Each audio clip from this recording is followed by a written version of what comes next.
glass of cognac and tell us, this is how they planned the revolutions. We all laughed. Didn't think too many revolutionary things were happening in an old man's living room. Worn out blank couches and bowls of M&Ms and nuts didn't really scream change to me. Just spending the time together. Riddled with little stories, conveniently always ending in a little life lesson like don't judge a book by its cover or life's not fair. However, my siblings told me about the talk. Every kid got the talk when they were about 16. When I was that age, I was in a shitty spot. My grades are down and my motivation to do anything was covered with a cloud constantly sighing, why bother? My parents couldn't get to me and they told me I needed to talk. I went down to LA to see my abuelito, and he said he had the perfect story for my struggles. The Guerra del Chaco. See, he's just a young boy and he's cheering for his country. Gave the soldiers flowers at departure, a little something. Then he felt a rumble, then something getting funny. See, the train doors closed and the motor started running. He's still a young boy, but now he's fighting for his freedom.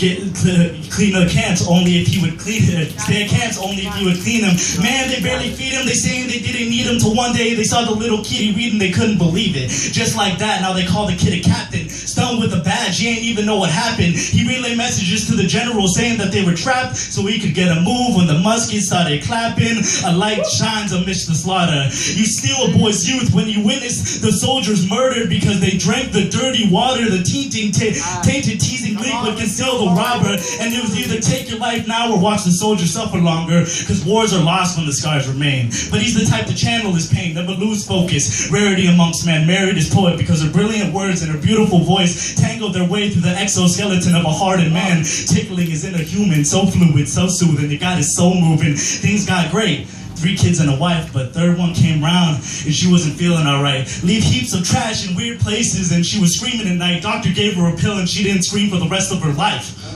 And she was the love of his.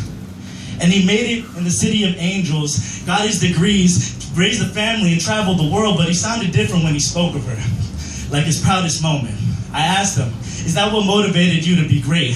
Then out of nowhere, he got very angry with me. Pablo, do you not understand? No one made me great. Every bit of my success was hidden within my soul. Teased out by the hands of God, I clenched success and pulled the new refined self out of the abyss. You see, I wasn't chosen to be captain just because I can read and write.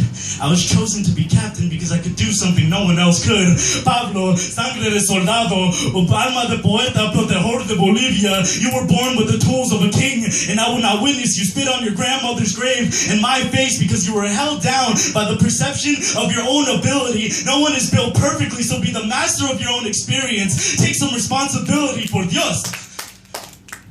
We were quiet for a while. I just nodded. He was right. He laughed, pulled out a bottle of Courvoisier, poured in the belt, lit a fire under the cup, looked me straight in the eye and asked, okay, so how are you going to change the world?